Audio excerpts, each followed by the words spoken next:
Video call वाली दोस्ती। मधु और ब्रजमोहन एक पार्टी में मिले तो दोनों को एक दूसरे का साथ खूब भाया। अब वे दोस्ती को आगे बढ़ाना चाहते थे, मगर मधु की एक अजीब सी शर्त थी। दिल्ली का छतरपुर का इलाका, 23 दिसंबर की शाम, तापमान 60 डिग्री सेंटीग्रेड, दो पंजाबी परिवारों के लड़के लड़की की शादी। फार्म हाउस इस ढंग से सजा हुआ था कि पूछो मत। तरह तरह की रोशनियों से की हुई सजावट इतनी ज़्यादा कि देखने वाले देखते रह जाएं। 10 से ज़्यादा देशों के व्यंजनों के मेज लगे हुए थे। तरह तरह के पेय पदार्थों के साथ साथ खाने पीने की तगड़ी व्यवस्था थी।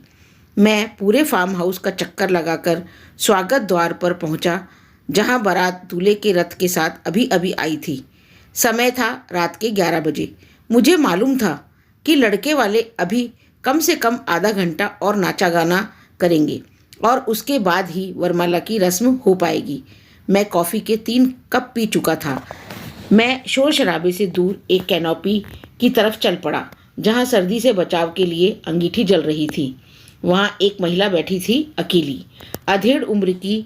बाल, गाल, होठ, आँखों वगैरह की तारीफ तो नहीं कर सकता, लेकिन इतना ज़रूर कहूँगा कि देखते ही लगा कि जवानी में उसने बहुत से युवकों को हार्ट अटैक दिया होगा।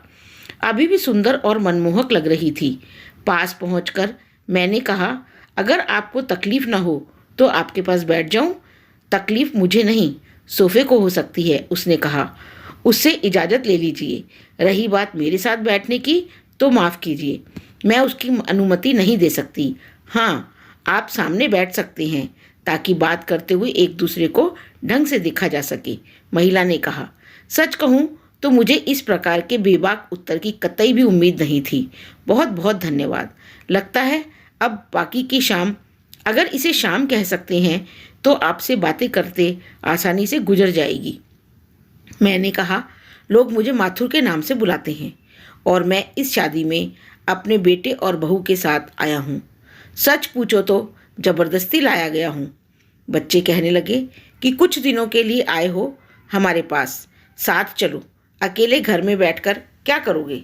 मैं भी आप जैसी ही किश्ती में सवार हूँ, अपनी इच्छा के खिलाफ लाई गई हूँ, उसने हंसकर कहा और पूछा, आपको माथुर या मिस्टर माथुर कहकर नहीं बुला सकती, अपना फौजी रैंक बताइए। अरे वाह, आपको किसने कहा कि मैं फौजी हूँ? इसमें कहने पूछने की क्या बात है? आपके चाल ढाल से पता चलता है कि आप फौज में रह चुके हैं। जब आप ग्लास लेकर इधर आ रहे थे तभी मैं समझ गई थी। फिर जिस अदब और अंदाज से आपने मुझसे बात की तो शक की कोई गुंजाइश ही नहीं रही। अरे जनाब, मेरी तो पूरी उम्र फौजियों को देखते और उनमें रहते हुए गुजरी है। मेरे पापा और पति दोनों ही एयरफोर्स में थे, उसने हंसते हुए कहा। मान गया आपको। मैंने वाक्य को अधूरा ही छोड़ दिया, जिसे वह तुरंत ही समझ गई, और कहा, मधु साहनी है नाम है मेरा। अब अकेली हूँ, इसलिए अकेले मधु का ही इस्तेमाल करती हूँ।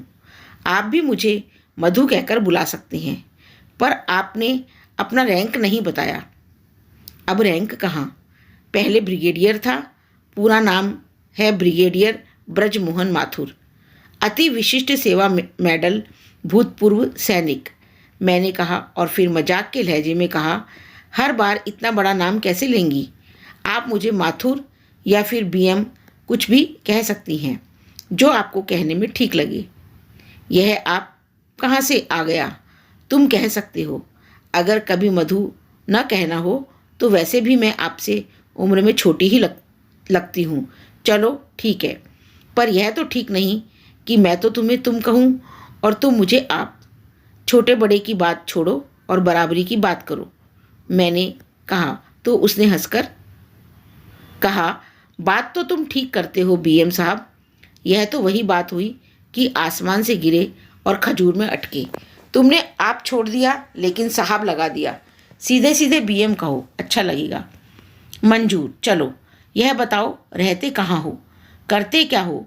गोल्फ और ब्रज खेलने के अलावा भी कोई शौक है क्या? मधु ने पूछा। इस बार तुम्हारा अंदाज़ा बिल्कुल गलत निकला मधु, मैं इनमें से कोई भी शौक नहीं रखता, मैंने कहा। और फिर उसे अपने काम के बारे में बताया कि मैं तो आजकल सामाजिक सेवा में लगा रहता हूँ। कब सुबह होती है, कब शाम होती है, इसका पता ही नहीं चलता। इसके बाद बातों का सिलसिला कुछ ऐसा चला कि समय का पता ही नहीं चला। रात को 1 बजने वाला था जब मधु की बेटी आई और कहने लगी, चलो मम्मी अब घर चलते हैं। मुझसे परिचय कराने के बाद मधु ने कहा, कुछ देर रुको, बीएम को अकेले छोड़ना ठीक नहीं लगता। इनके बच्चों को आ जाने दो, फिर चलते हैं। थोड़ी ही देर में मेरे बेटा बहू भी आ गए। जब हम उठने लगे तो मधु ने हाथ बढ़ाकर कहा, बीएम सचमुच में तुमसे मिलकर बहुत खुशी हुई। अपना नंबर बताओ, तुमसे बातचीत करके अच्छा लगेगा। 2 दिनों बाद मधु का फ़ोन आया। औपचारिक रूप से हालचाल पूछने के बाद उसने कहा, परसों वापस अपने शहर जा रही हूँ। अगर समय हो और इच्छा हो तो कल मिल सकते हैं क्या? पहली बात तो यह है कि मैं यहाँ बच्चे पालने तो आया नहीं, सो समय ही समय है, कोई कमी नहीं। और दूसरी बात, जो तुमने इच्छा की कही है तो इतना ही कहूँगा कि नेकी और पूछ पूछ, कोई बेवकूफ़ ही तुम जैसी औरत से मिलने से इनकार करेगा, मैंने हंसते हुए कहा। जिस पर मधु ने भी हंसते हुए कहा, फ़ोन पर पहली ही बातचीत में चापलूसी पर उतर आए या फिर इसे छेड़खानी समझूं। जो तुम्हारा दिल कहे कह सकती हो, लेकिन मेरी सच्ची बात को चापलूसी कहकर मेरी अक्लमंदी पर प्रश्न चिन्ह तो मत लगाओ। खैर बताओ, कहाँ और कब मिलना है? मैंने पूछा। अगले दिन जब हम मिले तो ऐसा लगा जैसे कि हम दोनों एक दूसरे को बरसों से जानते हों। 2 घंटे न जाने कब और कैसी कौन कौन सी इधर उधर की बातों में निकल गए। जब वेटर बिल लेकर आया तो मधु कह रही थी, बीएम मैं चाहती हूँ कि हमारी दोस्ती बुढ़ापे की तो नहीं कहूँगी, लेकिन इस उम्र की दोस्ती कुछ अलग ढंग की हो। इसके लिए एक शर्त रखना चाहूँगी, मंजूर हो तो कहूँ। सुनने के बाद मंजूरी देना तो सुना था, लेकिन बिना अपनी बात बताए मंजूरी की मांग तो मधु ही कर सकती है। चलो तुम भी क्या याद करोगी कि किस रईस से पाला पड़ा था। चलो दे दी मंजूरी, कहो क्या कहना है, कौन सी शर्त है तुम्हारी? हम व्हाट्सएप पर बात नहीं करेंगे, उसने कहा। तो मैंने आश्चर्य भरी आवाज़ में पूछा, यह कैसी शर्त है? मैं समझा नहीं। देखो, व्हाट्सएप पर हम अक्सर अपनी बात नहीं करते, दूसरों की बातों पर बातें करते हैं। उन्हीं की भेजी हुई तस्वीरों, चुटकुलों और न जाने कितनी अप्रासंगिक प्रतिक्रियाओं पर अपना समय बिताते हैं। ऐसा करने के लिए मेरे पास कई ग्रुप्स हैं। मैं उनमें से निकलना चाहती हूँ, लेकिन दोस्त मित्र और रिश्तेदार ऐसा करने नहीं देते।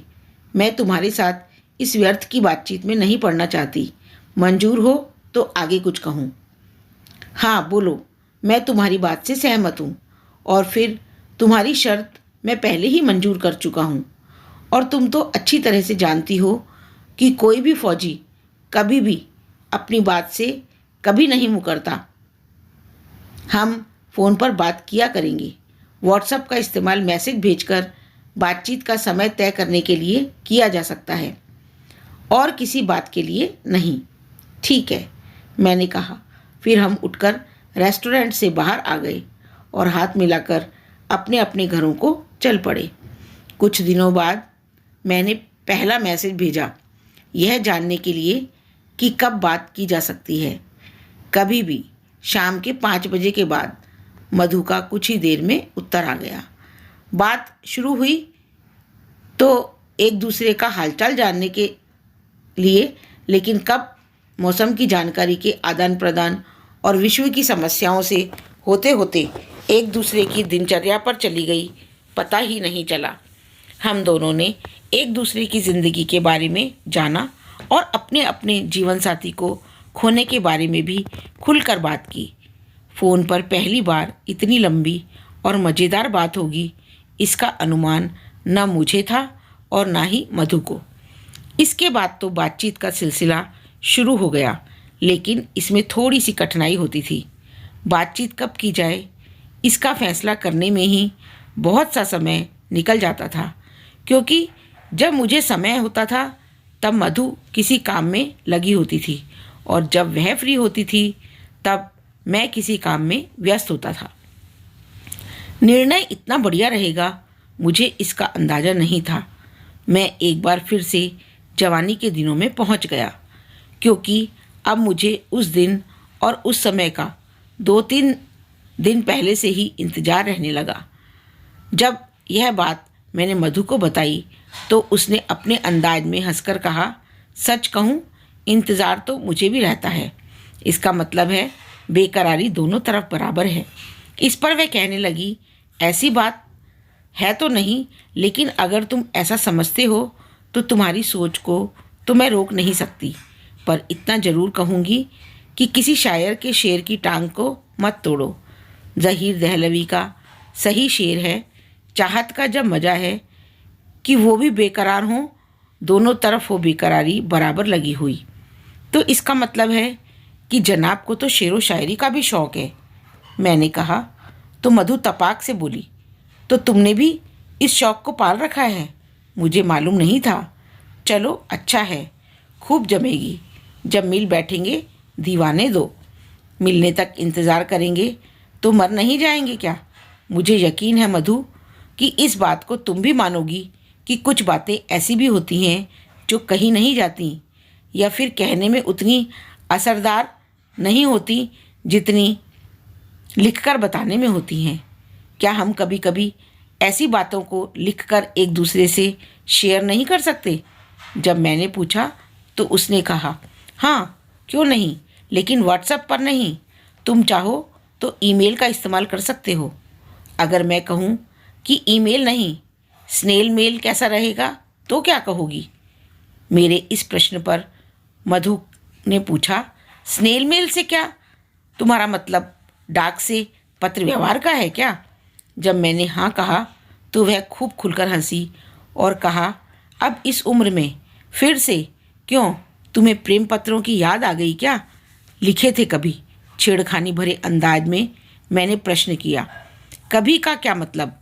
हाँ लिखे थे, बहुत सारे, ढेरों से, शादी से पहले भी और शादी के बाद भी।